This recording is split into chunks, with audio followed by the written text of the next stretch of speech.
I remember watching The Sound of Music. It was the only and first time watching The Sound of Music was on the Kentucky tour bus. It goes for 3 hours. It's a lot. And on a tiny screen where everyone's hungover as fuck. Terrible. Terrible idea.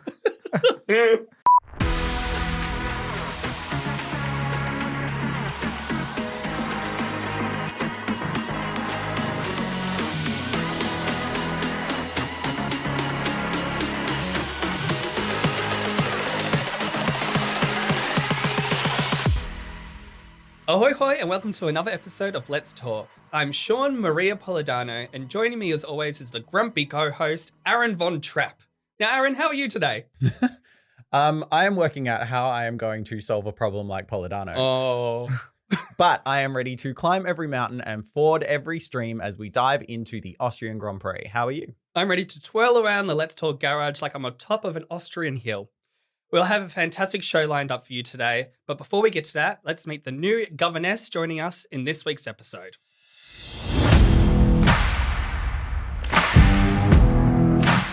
This week's race mate has to be one of the sportiest people I know. He has competed in Muay Thai boxing, tore his Achilles whilst training for a competition, and has attended several different Grand Prix around the globe. He's an accomplished SEO guru who has started his own digital agency, Aperitif. And he's also met Alex Albon at the airport lounge who helped to remind him about his upcoming flight. This person is an amazing guy who is 1 month away from putting his newborn son into a Ferrari red playsuit. I'm excited to welcome him to the Let's Talk family. Please welcome to the microphone,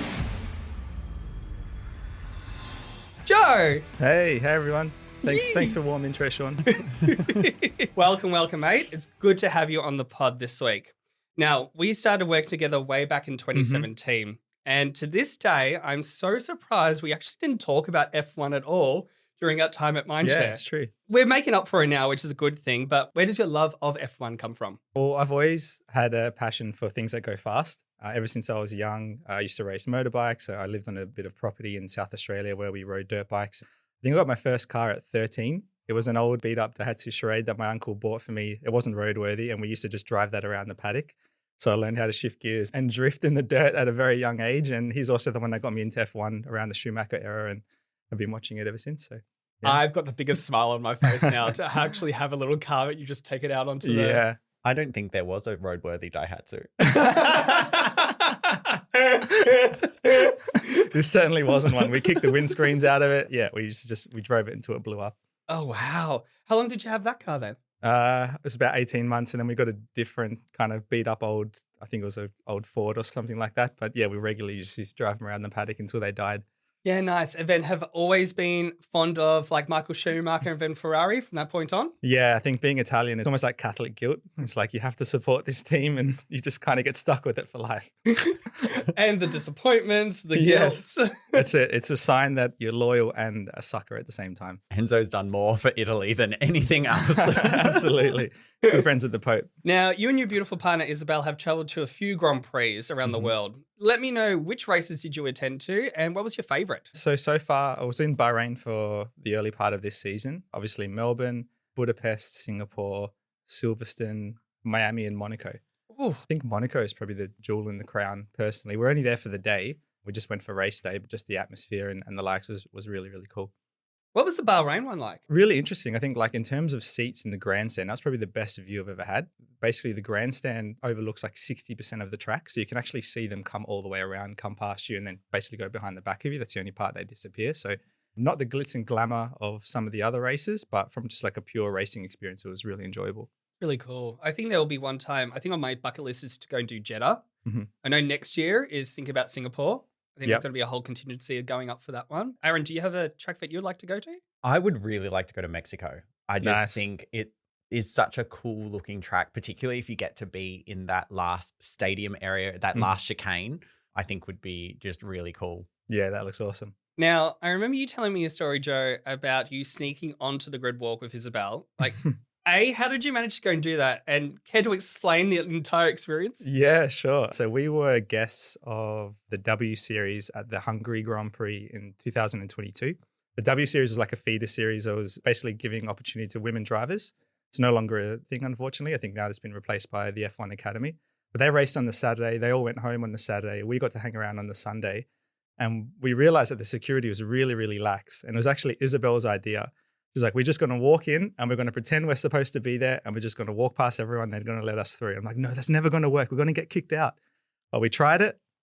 I walked on through, past 4 layers of security. Everyone just looked at us. We waved at them. They waved back. And then we just walked our way onto the grid. And we were standing there right next to the McLaren cars. I think it was next to Lando Norris getting his team talk from his driver coach. And we were there until the national anthem. And then we just walked off and went back to our seat. It was as simple as that. Which I find fascinating because I've watched like a couple of races ago. I can't remember exactly which one it was, but I was watching the Sky Sports grid walk and the 2 commentators were there and they were talking and they were watching all the drivers come out onto the grid. And one of the drivers, I think it was Max, was coming out and a reporter was speaking to him as he was walking towards the entrance to the grid. And the second he got out onto the grid, the reporter was still holding a microphone next to him. And then security was just dragging that reporter back. And the Sky Sports team were like, yeah, we have access to the grid and not all journalists do. They didn't miss a beat. They took all of 3 seconds. They didn't even say a word. They just walked in the opposite direction, grabbed him by the arm and just pulled him backwards. So like sometimes they're on it. Yeah, I think it depends on the location and how strict the security is. We were standing there and I had someone tap me on the shoulder. I'm like, oh no, this is us. Like we're being kicked out now. And I realized that I dropped my poncho and the security guard just goes, oh, excuse me, sir, you dropped your poncho. Gives it back to me. I was like, oh my goodness. I'm like, this is too good. Did you not then fangirl or just lose your marbles? Like, I think I'm just too animated as a person. So even me just trying to do that, I'll then get caught pretty quickly. Like, what was the emotional experience whilst being there? The whole time my heart was racing out of my chest and I just tried to be as still as possible and try and absorb it. We just, took a lot of videos, took a lot of photos. And we're right next to McLaren at the front of the grid. So we just absorbed that as much as we could and waited until they ushered everybody off. And we just disappeared in the crowd with everybody else. Amazing. 100% if you, Shaun, got access to the grid, they'd be able to see on your face that that guy's not supposed to be there. No, not at all. Freak out. I'd be too busy freaking out going through the 4 layers of security. Like the confidence that I would have would be like, hey sis, how's it going? I'm going over here now. And then I would have been taken away. So no. Wouldn't make it through. Now, Joe, you're an accomplished, amazing digital marketing expert. You also lived and worked in London for a bit and were also working for Airwallex back in the day. They're an official partner for McLaren F1 team. Tell me about that whole relationship. Did you get to work on some of their stuff and work on that partnership with McLaren? Good question. So that was one of my main projects when I was over in the UK, was evaluating the sponsorship landscape and determining what we could afford with the budget and basically what the best sport was and then obviously what the best team was. So by the end of the year, I pulled together a report. That's how I got invited to these W Series events. Shout out to Nathan for inviting me to all of those events. So kind of you. But ultimately, I left before it came to fruition. So I left over that report for the person that replaced me. She took it over and managed to sign the deal. That's cool. Another tick in the F1 box. You can kind of say, well, helped a partnership. Sponsorships win. Just didn't get to see the fruits of any of that labor, unfortunately. That's a shame, but you can at least say you were part of it, which is a pretty cool, I think. Yeah. Let's get into this amazing race because there was a lot for us to go and discuss about. The Austrian Grand Prix at the Red Bull Ring was, I think, quite iconic for a number of different things. So Aaron, off to you. So this week was the second of a 3-week triple header and also a sprint weekend, meaning that our drivers will actually compete in a total of 4 races in just 15 days. As a sprint weekend, we have a single free practice session followed by a sprint qualifying shootout on the Friday. We then get our first race with a 100-kilometer sprint on Saturday morning, followed by a regular 3-part qualifier. Then, as usual, we have our main Grand Prix on Sunday. Sprint races this year allow the teams to have 2 parc ferme periods, meaning they can tweak their car setups between the sprint and regular qualifying in an attempt to suit both the short sprint and the longer Grand Prix. When we talk about car setups in Formula One, we are discussing any number of small changes that the team may make to their car to suit each of their drivers or even each track. Some of the things that the engineers may change include the height of the rear wing, the angle of the front wing, the stiffness of the suspension, or the weight distribution at the front or back of the car. The reason that the setup is so important comes down to 2 competing functions of a Formula One car. Teams want their car to be fast on straights and cut through the air with as little drag as possible, but on the corners, they also want their car to catch that air and use the aerodynamics to push the tyres into the track to find more grip, meaning they can hold on to speed faster throughout the corner without drifting. Therefore, on tracks with shorter straights and lots of corners, adjusting the setup to sacrifice straight line speed for extra grip and speed while cornering might be enough to get those extra tenths of a second each lap that win a race. That said, teams really have to be careful about their setup changes, as a small tweak in the front suspension, for example, will be felt across the entire car on both the straights and in the corners. So finding the perfect setup is actually about finding the optimum compromise between all of the thousands of different components that make up these engineering marvels. Aaron, I reckon by our second season, you'll probably be planning to build your own race car. What an exhilarating weekend it was for the Red Bull Ring, filled with surprises, battles, and a few unexpected turns. We started with a single free practice session where Max Verstappen set the fastest time despite a mid-session hiccup. Engine troubles saw the car stop on track, causing a red flag. But after rolling backwards to the pits, the Red Bull team worked their magic and had him back out in minutes. With only one practice session, we saw all three tyre compounds out on track, giving us a mixed bag of data to chew on. The honourable mention goes to Alpine, who were hot on the heels of the top teams showing real promise. Sprint qualifying was next, and it was a fiercely competitive session.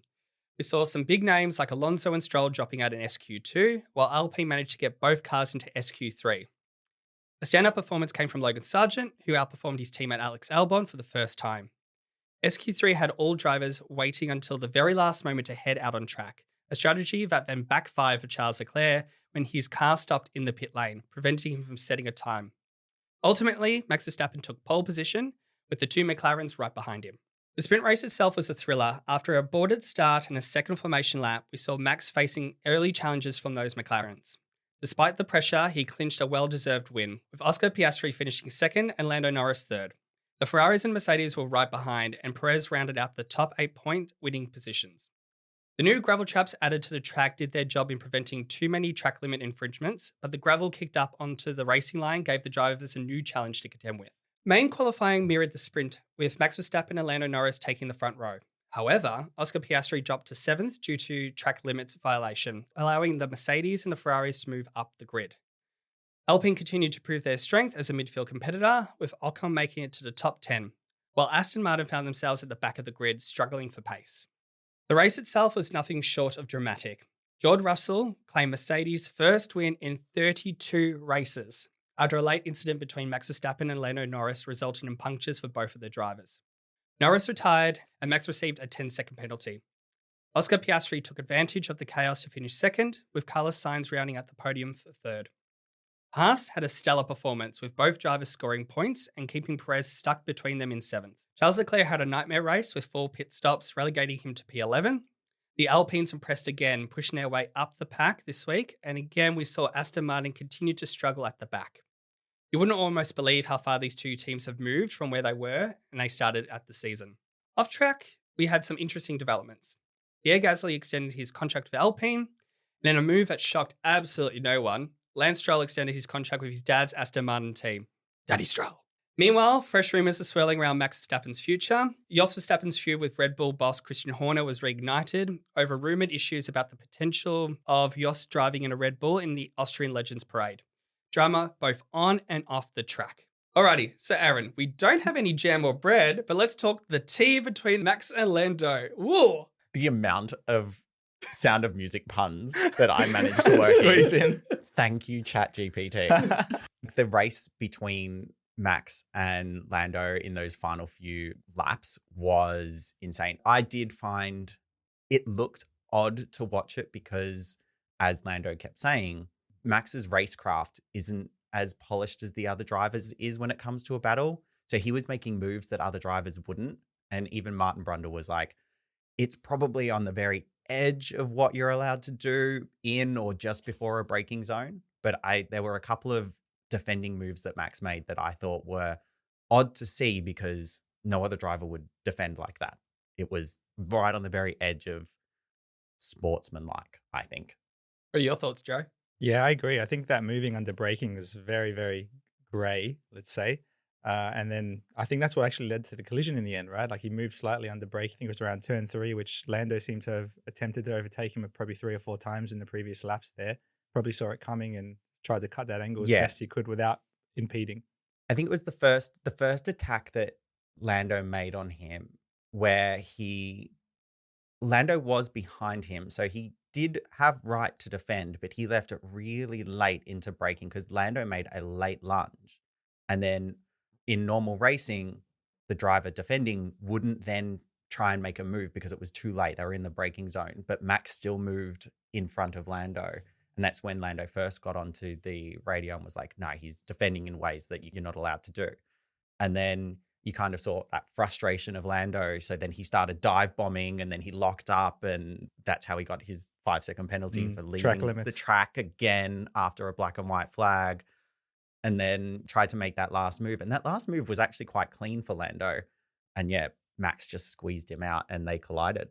I think the only way to overtake probably on this track was to do the dive bomb and kind of cut people off. That's what I thought, or only you could see across the entire weekend. If you wanted to make that spot, that was the way you would go do it.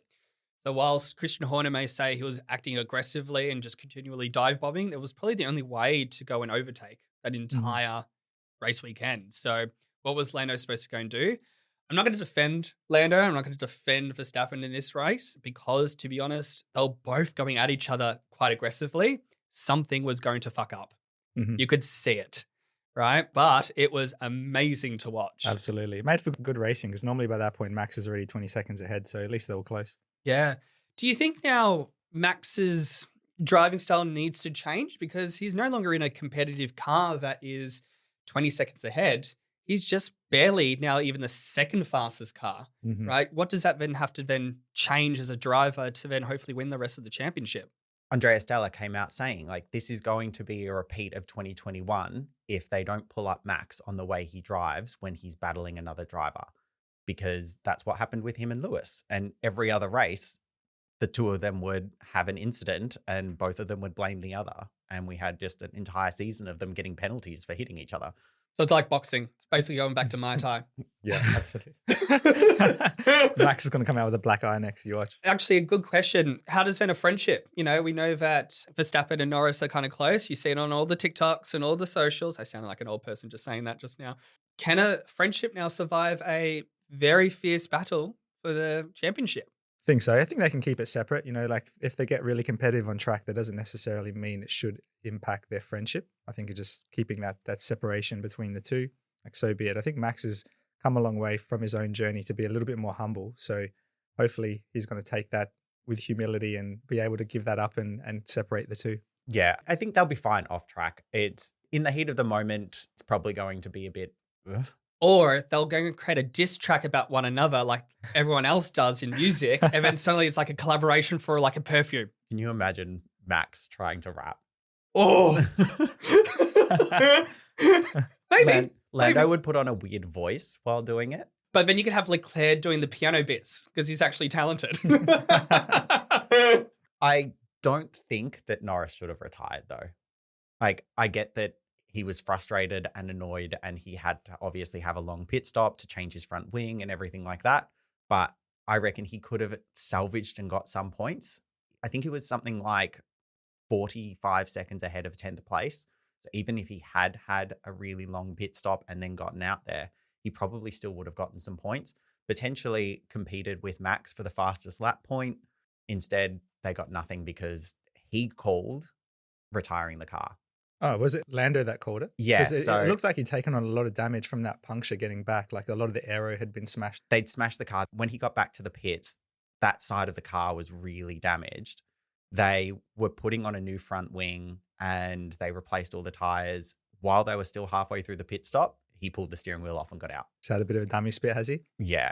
I think he was pretty sick going into that as well. So maybe that coupled with that had an impact on it. But yeah, they did been... talk about the fact that he'd been unwell for the last couple of weeks. I think since last week, since Spain, he's been unwell. He's had a cold. I don't think they could. Like, just the amount of wheel that was spinning at the back, it would have done some sort of damage to the rear wing or the rear components that way, which are not easy to just pick up and replace. So there was a fair amount of what looked like the floor coming off the back of the car, but the team seemed to be trying to get the car back out on track. Lando made the call to get out. The team would have, because it's hopefully some sort of points. But if the drivers are not wanting to go and do it, the drivers not want to go and do it.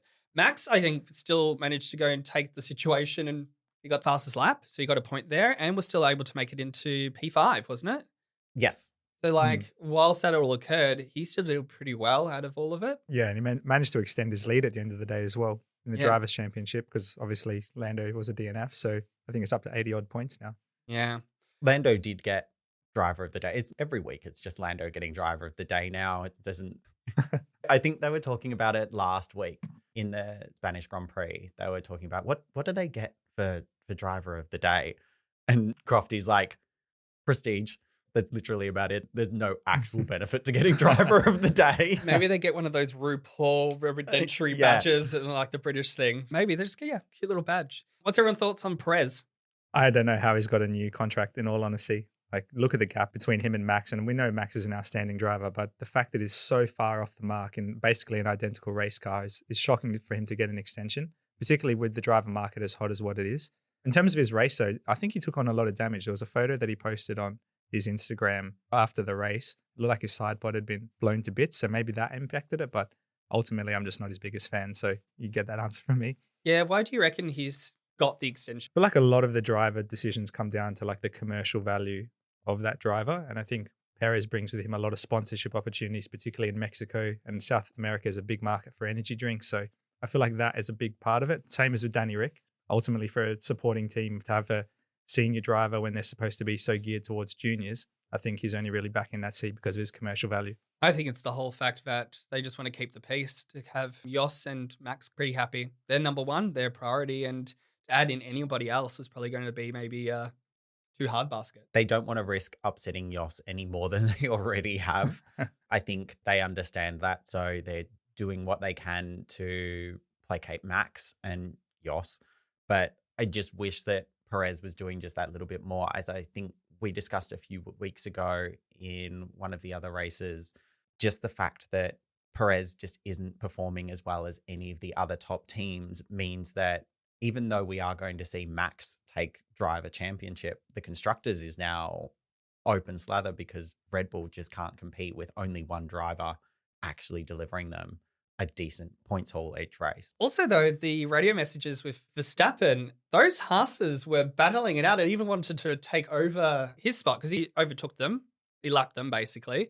They weren't settling down. They just wanted to keep on driving. Those Haas's drove phenomenally well this weekend. They did. I also did love, during the Norris and Max battle, Christian Horner's radio messages to Max, which rightly the commentators were like, these radio messages are not for Max and they are not for us. They are purely for the stewards to hear, because it was just Christian Horner coming over the radio going, why would he do that? Why do you think he would do that? Max, what's he doing? Why would he do that? Christian Horner being Christian Horner. Yeah, the dark arts. Mm-hmm. Mercedes, George Russell winning. First win in 32 races. For Mercedes, yeah. Yeah. Woody got a podium. Got a win. That's all I got to say. Just call him Woody. Yeah. He Like kinda Woody looks, from Toy Story? Yeah, he kind of looks like He Woody from does, Toy Story. actually, now that you mention it. They're doing really well, Mercedes. Even earlier on, starting this podcast, you know, we kind of trashed them a little bit, but we were saying that something's going on over there. We did find their races to be quite interesting.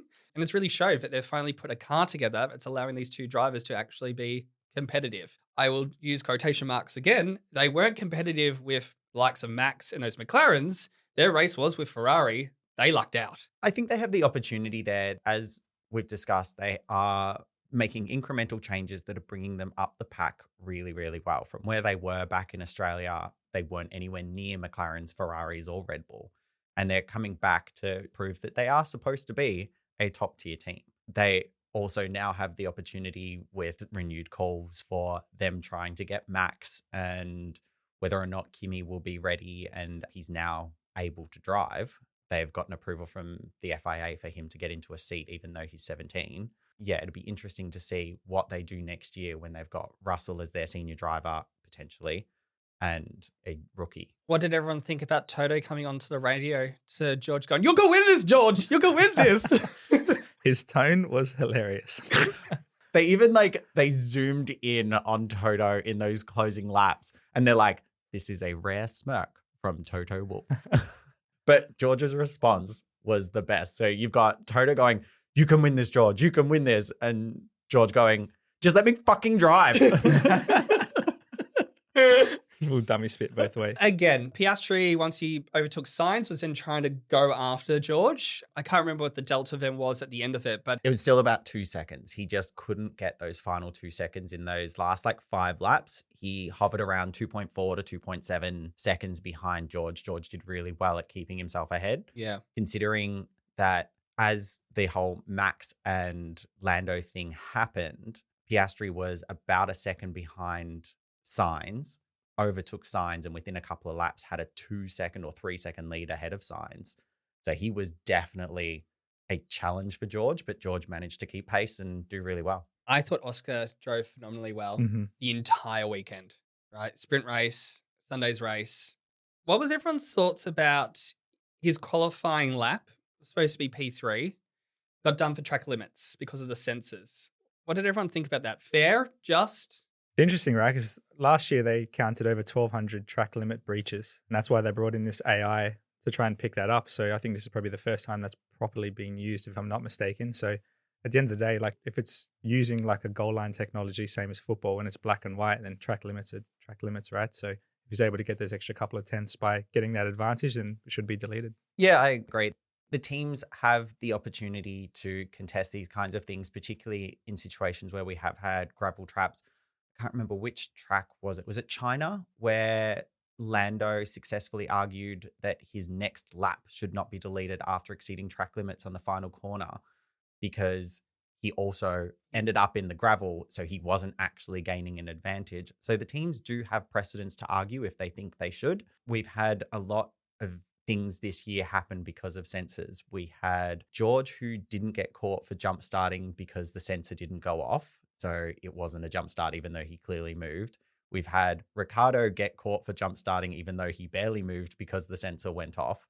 So the FIA is really struggling to come up with a really clear, cohesive set of rules that are keeping everyone happy. But at least they're making changes. They've made changes to the regulations halfway through this season about jump starting so that visuals can come into play and all that kind of stuff. I think for me, it comes down to, so as you mentioned, Joe, last year it was a shit show with so many cars going off and playing with that rule. Again, that data, that sensor data, AI was kind of there. So this year, to enhance the track or make sure that they weren't using so much, they added in all of those runoff areas, the gravel traps, right?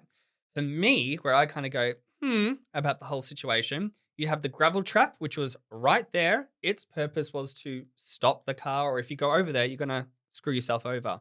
Why then have the double warning? Not only have the gravel, but then have the sensor.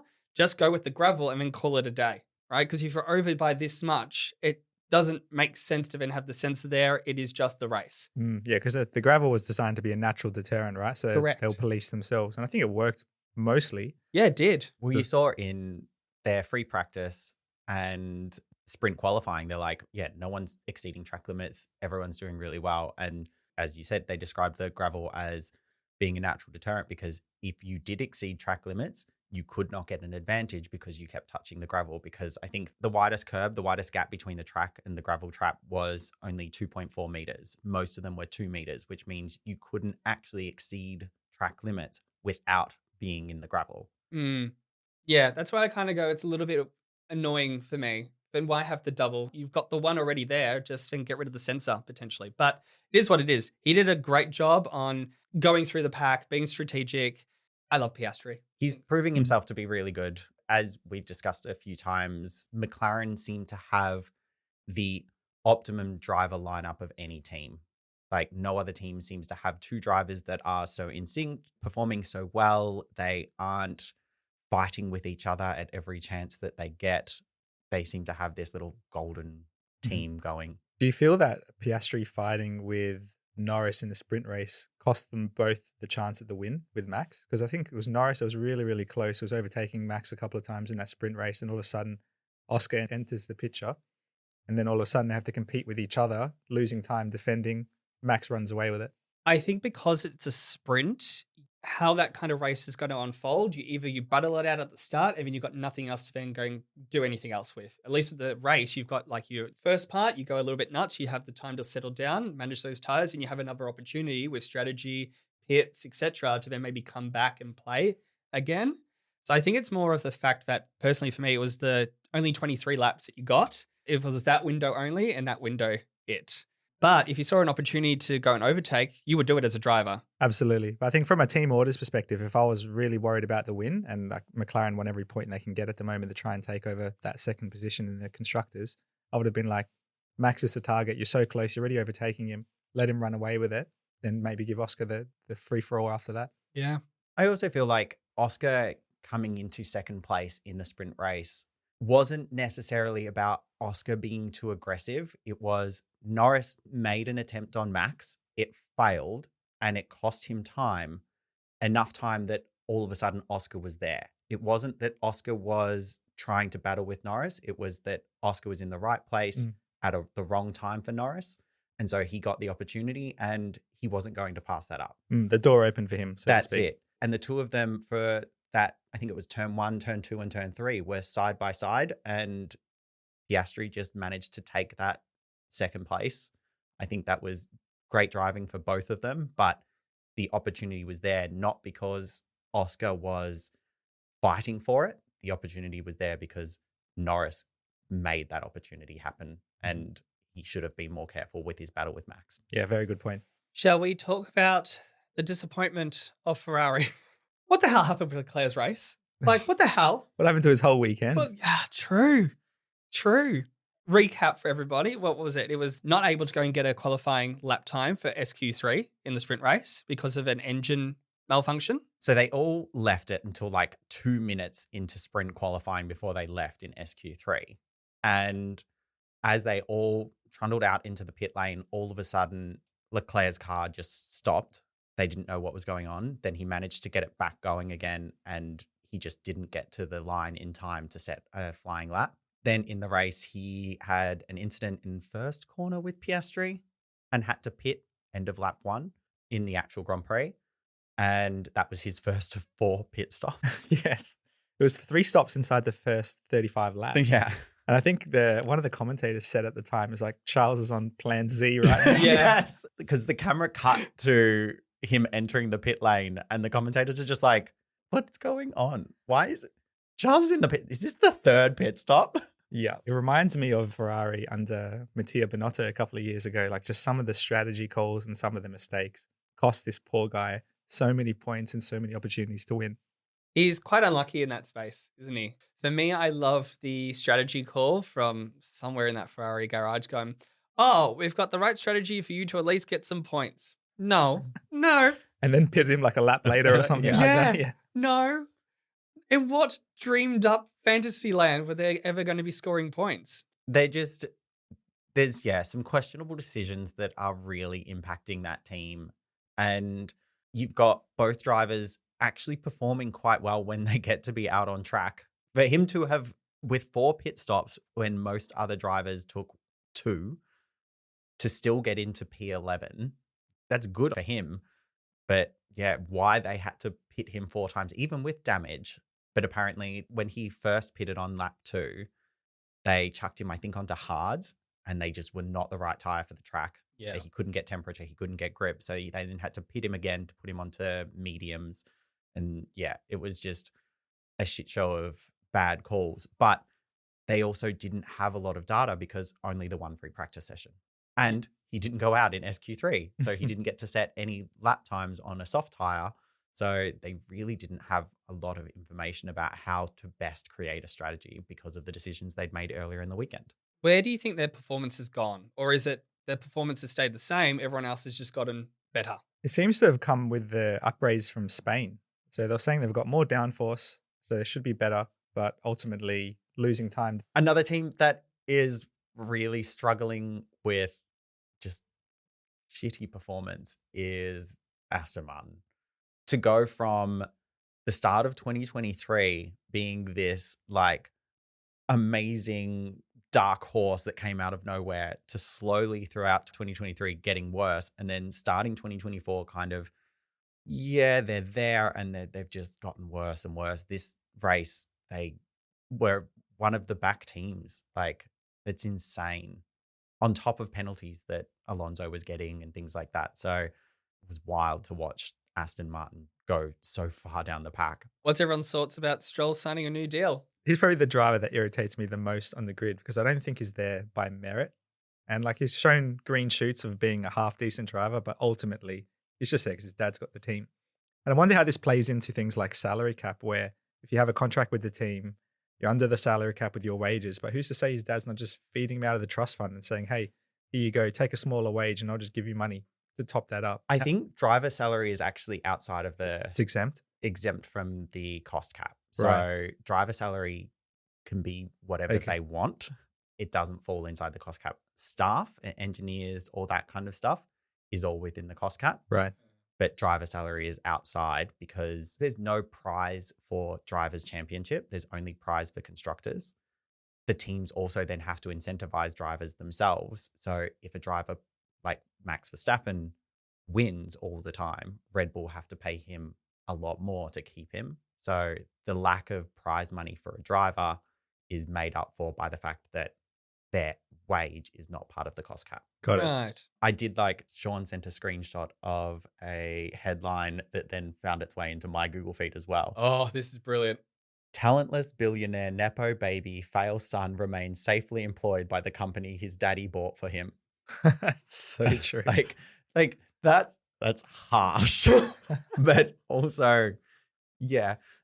Okay. First and foremost, we'll do like every driver on there deserves their drive. They are phenomenal to get to F1. Yeah. Great. Get rid of him. He's not bringing any extra value to the team other than being a driver that can't really do much. But let's turn the head now back to Alonso. He's performing terribly. And that was quite evident even in Imola, that he just wasn't on the pulse of the car, or the car has changed too much. So he's lost all confidence in it. And he just looks like he's unhappy to be there. He's also very outspoken about his disappointment with the team. I think it was last week after Spain, he did come out saying that the car is not where it needs to be. He doesn't know what the team are doing. They're telling him that there are upgrades and he's just not able to find pace out of them. So he's like, I don't know what's going on. So he's outspokenly saying this is a team issue, not me. Yeah, but then he did a silly shunt into Zhou, merit to merit there. Yeah, you need a good car to be a good racer, but I don't know. I just find his performance also to be quite less than stellar this year. Well, for the last couple of races anyway. What is everyone thinking about Ricciardo? Do you reckon he's going to have a safe 2024, or is he going to be on the chopping block after summer break? Well, this race did a lot for him, to finish 7 places ahead of Tsunoda and in the points. That's a good result for him. The whole RB team kind of started this weekend in a bit of we didn't know what our upgrades would do last week and they really fucked us over and we're not sure why, but we're trying to work it out kind of moment. And it's that's not a great place to be. What's your thoughts, Joe?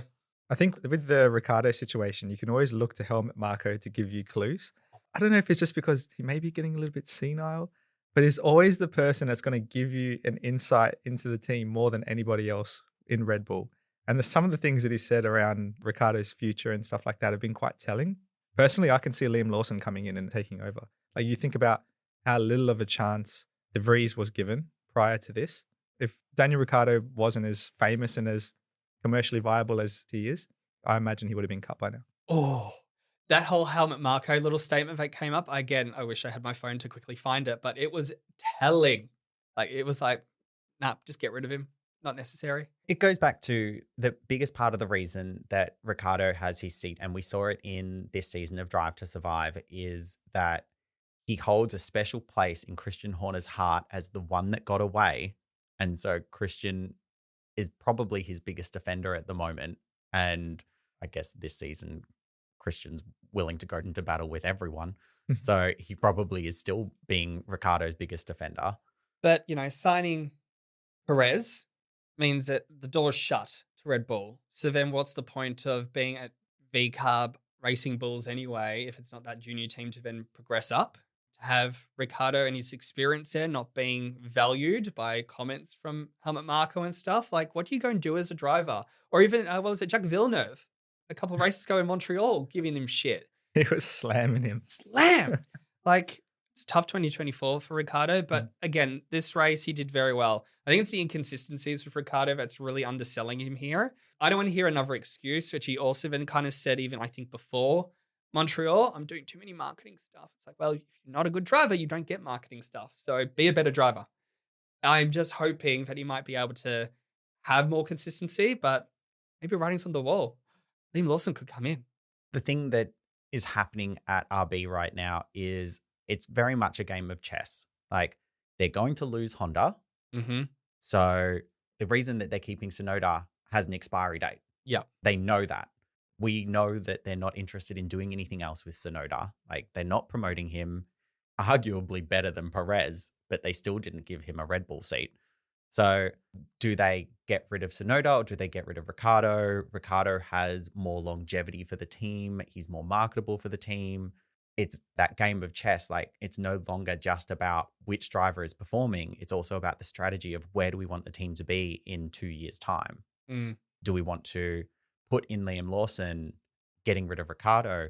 Then we lose Tsunoda. Then we have someone else, and we have 2 drivers that are potentially rookies or a driver that isn't marketable. And you end up with an opportunity that Ricardo could have filled for that team not being there. You may hate me on saying this, Joe, but maybe Red Bull and its organization, even down to V-Carb, needs to be stopped being run by the marketing team. But it's an energy drink at the end of the day. So that's probably like part of the reason why they even exist. But Is to sell energy drinks. The whole exercise, right, was to just be like, I've got the money. I wanted to go and do this because we're all about like speed, endurance, and all this kind of stuff because it's energy, right? So that's right. Yes, it's always been led by marketing, but maybe this has gone a bit too toxic. Busy led instead of thinking about the driver. But again, really good results. They're now 11 points ahead of Haas, and Haas did a fantastic job over the weekend there too. Hulkenberg defending against Perez. Brilliant. I've loved Hulkenberg since, I don't know, Renault days. I'm excited, but I'm also kind of now concerned that he's going to be taking a step backwards into the Sauber. What's everyone's thoughts on Hulkenberg's performance this year and that kind of decision? I think he will probably take a step back moving to Sauber, but with the big noting that Audi are making about how much they're going to bring to the grid and how much work they're going to put in, I think it's 1 year of pain for Hulkenberg for potentially a really good season in 2026. Yeah, spot on. I think him being a German driver is really going to be supported by that team as well. And having that experience coming in, I think he will add a lot of value to that team. Be interested to see who that second driver is going to be for Sauber next year. Who do you reckon? I think the main domino really is Carlos Sainz at the moment. And I think everyone's just kind of waiting and seeing what he decides on, and that will have a domino effect on all the rest of the remaining seats. Because ultimately, any of these kind of mid-tier teams would be looking for Carlos as the first choice, you'd imagine, followed by whatever's left over at the end, I'd imagine. Well, I believe that, because obviously it kind of came down to, is Sainz going to go Audi / Sauber, or is Sainz going to go Williams? And now apparently Bruno has come in and gone, nah, Alpine's going to make another run, and they've offered him something really good. So again, Carlos has now 3 options open to him. And what we were talking about a couple of weeks ago, as all the doors are starting to close for him, a couple are starting to open again, and he's got some opportunities. Alpine this week have shown their car can be competitive. Back at the start of the season, when we had the 2 shittest cars on the grid doing absolutely nothing, they were not an opportunity for Sainz to go, oh yeah, I can join them and I'll be okay. Now they're getting cars front of the pack. They're ahead of Aston Martin. So potentially Sainz will move to them. That then means that Ocon is available. They've talked about Valtteri is doing quite well, so he could be kept on by Audi. He could be taken to Alpine. Like, there's still so many drivers that are up for grabs. As Alpine's trajectory over the course of this season has been immense. Like, they were shit. We saw them in Australia. They were terrible.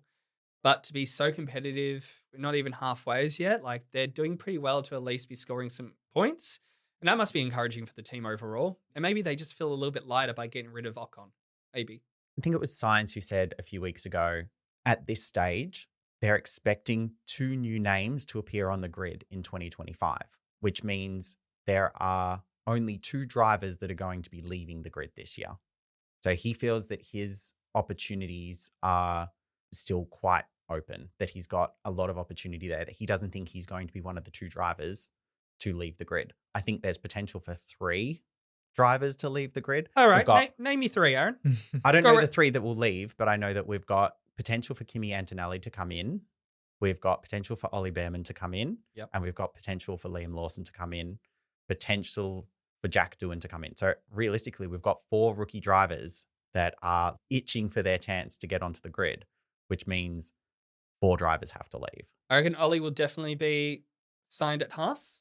I might just be reading all the rumors and stuff and just also thinking about it as a potential thing. Which means that either Zhou or Valtteri lose their spot. Zhou, potentially.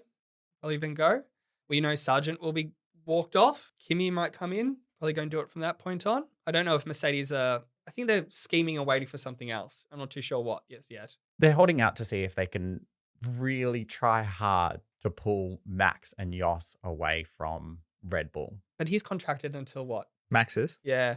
There was something about that personnel clause in it or something like that, which has been rumored. And I think that was relating to Adrian Newey. So with him going, I don't know the ins and outs of his contract, but that could also be a part of why he could be leaving. Plus, they could just pay it out. True. Happens in football all the time. Buy out the contract, crazy amount of money, go into your next team. Everyone's happy. The Red Bull car is no longer, as we've discussed many times, it's no longer the car that it doesn't matter who's driving it, it's 20 seconds ahead.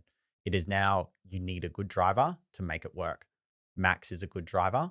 You put him in any of those top team cars, he would probably win. Whether it's Red Bull, Ferrari, McLaren, or Mercedes, he'd win.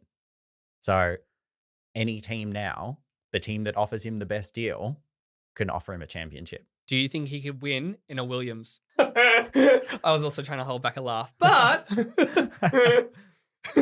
They're making progress. The 2 drivers did better this week than they have many other weeks. They still ended up at the back of the grid, but there were a couple of good opportunities there with qualifying. There were a couple of good opportunities in the sprint. They're doing better, and they've gone on a hiring spree in the last few weeks. They've hired 30 new technical people into the team.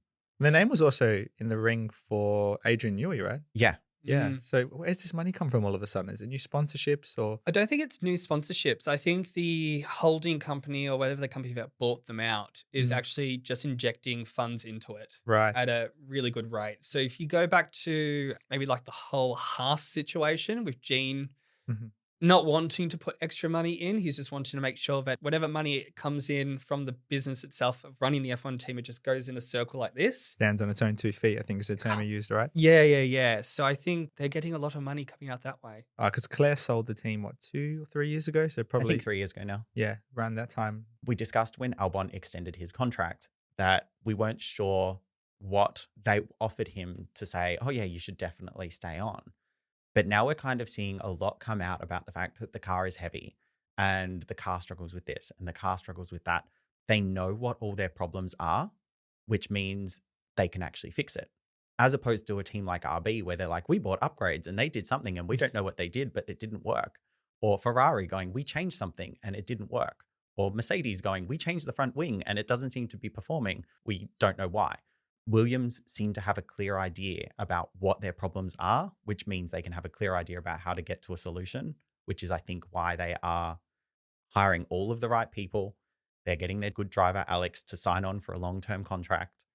I think they've got the opportunity there to improve and they know the path forward and they're able to sell new staff, drivers, whatever it is on that path. You know what? Silence. Shall we now talk about our tops and bottoms of the week? Yes. Let's do it. Let's do it. Why are we whispering? I don't know. I felt like That's going to be fun to edit. Welcome to ASMR. Let's talk edition. All right. Joe, who was your top and who was your bottom of the week? My top moment was Joss's and Horner's ongoing feud, and particularly the spat where he didn't let him drive in the driver's parade.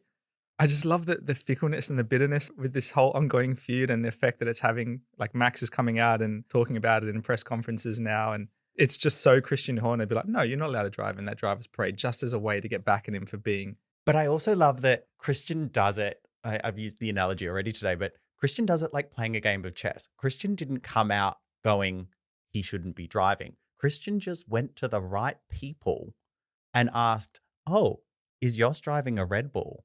Knowing that those people would then talk to other people that would then talk to Jos.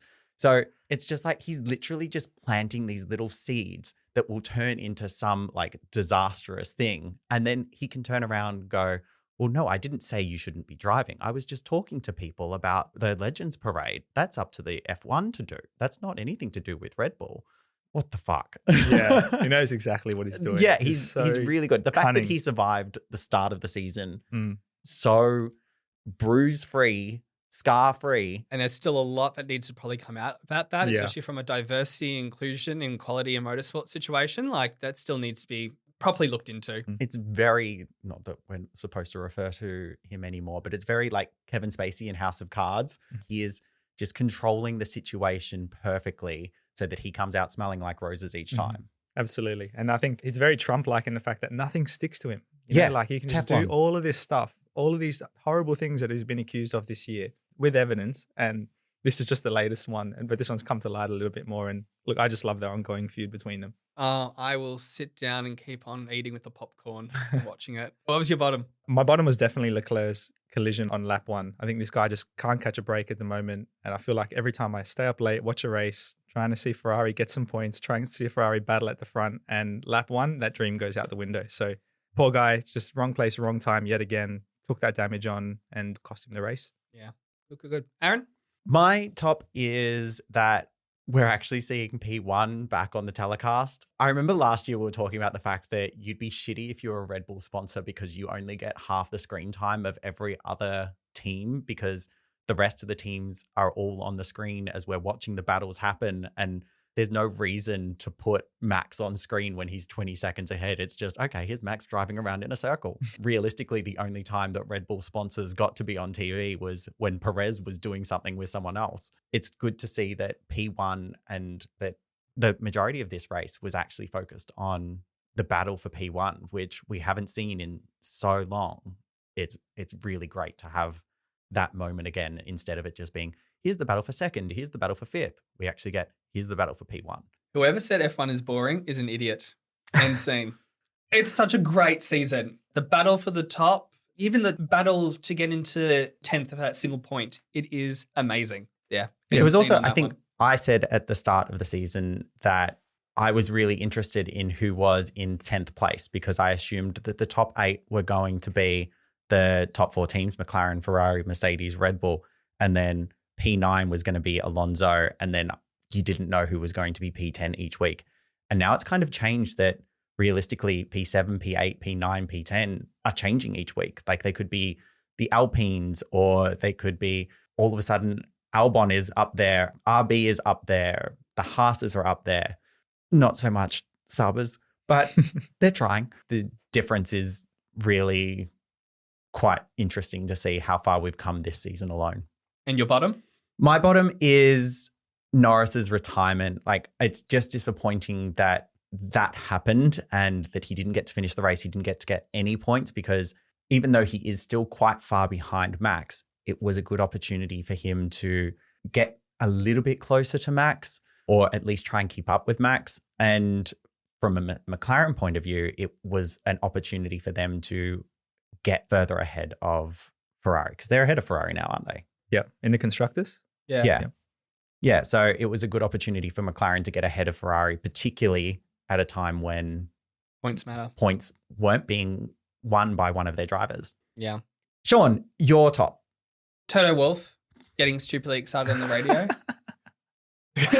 I now want it as like my phone. Like, You can win this, George. You you can win this. It's like self-motivating. It's really great. So yes, Daddy Wolf giving us the goods. And my bottom of the week were the track limit penalties. We talked about it before, so I won't bring it up. But again, I don't think you need to have the two ways of censoring that with the gravel trap and then the sensor. Should have just been the gravel trap. And then boom. It would have meant Piastri would have gotten P3 and probably would have won it. Well, that brings us to the end of a spectacular Grand Prix and an incredible episode. Thank you so much, Joe, for joining us today. Thanks for having me. As we enter our final lap, I want to know, what are you most looking forward to for the rest of the F1 season? I'm really looking forward to the battle at the front for the first time in a few seasons. It just makes it much more exciting to watch. Even if Ferrari aren't up there and competing, at least it's just not the Red Bull parade that it has been of the last 2 years. So I'm just looking forward to that battle all the way through. Yeah, and it's heating up.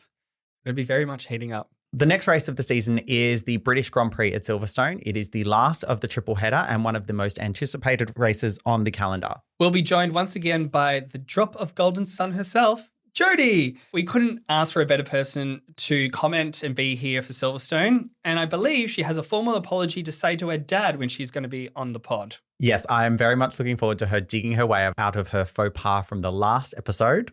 I'm sure it is going to be one of our favorite things. Oh, no, I don't even like that. Swear to God, the amount of chat GPT, I'm like, add more Sound of Music puns. But until then, that's all from us today. Don't forget to subscribe to Let's Talk wherever you get your favorite podcasts. And follow us on social media at Let's Talk Show to stay updated with all the latest episodes and behind the scenes content. Thanks for tuning in. So long, farewell, auf Wiedersehen. Did I even say that right? Anyway, good night and we'll catch you next time on Let's Talk.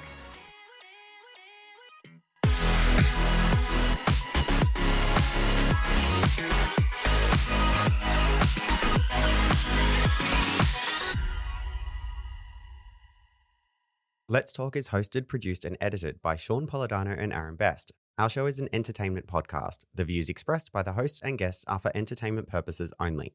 Let's Talk is recorded in Paran in Naarm, Melbourne, and we would like to acknowledge the Wurundjeri Woiwurrung and Bunurong people of the East Kulin Nation, the traditional owners of the land. We pay our respects to elders, past, present, and emerging.